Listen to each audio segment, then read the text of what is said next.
Whew.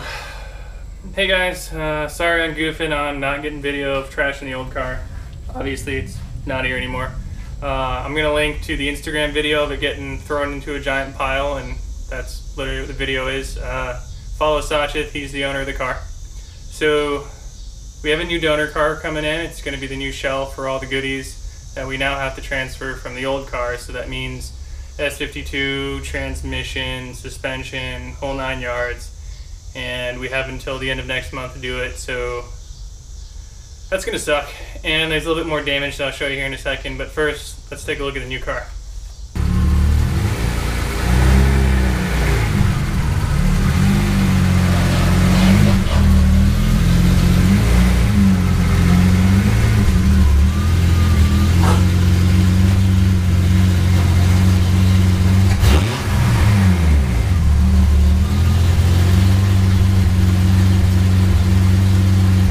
This is an 87, maybe 86 Etta.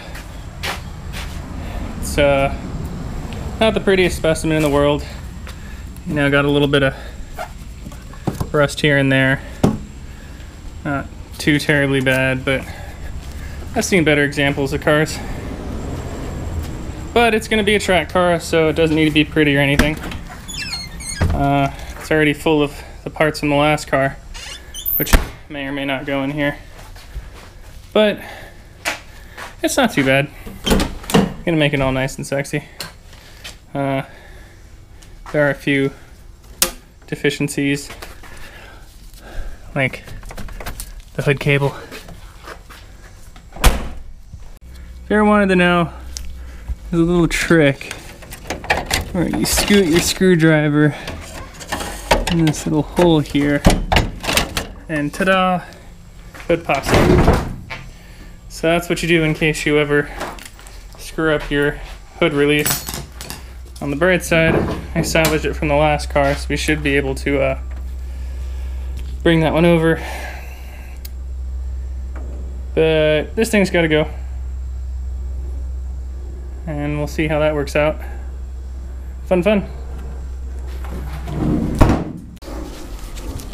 Last thing, this is the subframe from the donor car, and it was hit on the passenger side, and you can see kind of buckled in on this spot right here, a little bit over there. Give you an idea, it should be nice and square like that.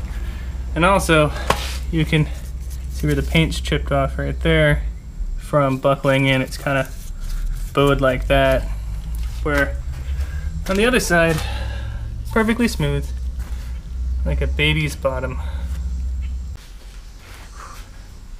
Okay, so part of these, I'm gonna try to do a Q&A at least once a work session. And today's question comes from Jason Lancaster. Best trans clutch type for an MS5X in an E30.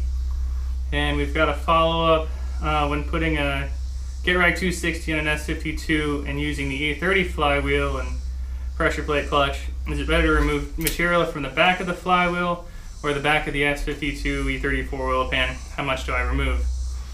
Well, to answer the second question first, the easiest way is to shave off the back of the oil pan, and you're using an M20 flywheel, and you just kind of bolt the flywheel on, see where it hits, and shave off where necessary. That's the quick way to do it, and it's the $0 mod way to do it. The correct way to do it is to take your flywheel to a machine shop and have them machine off from the back of the flywheel. That'll make the flywheel a little bit lighter, rev up a little bit faster, but really no one has time for that.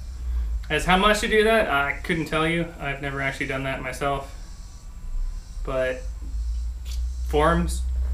As far as the best transmission setup, this is the ZF320. Early E34s with the M50 also come with the ZF310, not a 320. And these things are the preferred transmissions simply because they have the correct orientation inside the car. If you use a GetRag 260, it does that 10-15 degree cock off. Actually, I think it's towards the driver's side. and it makes it really difficult to get to the reverse sensor and the fill plug. So the GetRag 260s, I think, have a theoretical lower end on power they can hold. The 320s are known for, I've seen 650 or higher on the transmissions without needing a rebuild. But purely from a not having to modify standpoint, you really should just go with the ZF transmission. It's hardier all around. I hear the GetRag 250 from the E36s also work, but they break. I've only heard of people breaking them, never actually seen anybody break them. On the other hand, as far as clutch setups go, I recommend going with a clutch that came with the transmission. I've seen people do M20 clutches inside of ZF transmissions, and I think, don't quote me on this one, you need the Euro M20 320i throwout bearing to make up the distance. That's different between them, but I wouldn't recommend doing that. Just go with, if it's a ZF transmission, do an M3 clutch and flywheel. If it's a GetRag 260, stick with the M20 clutch and flywheel, and always use the slave cylinder that's supposed to go with the transmission. The M20 ones mount flush, and the E36 ones sit on the inside, so it's more, it goes in farther, and then you have the plunger. The M20 one will simply just spit out the plunger into the transmission, and you have brake fluid everywhere, and you have to take your trans back off. Hopefully that answers your guys' questions, and feel free to comment below with more questions, and if I can, I'll answer them.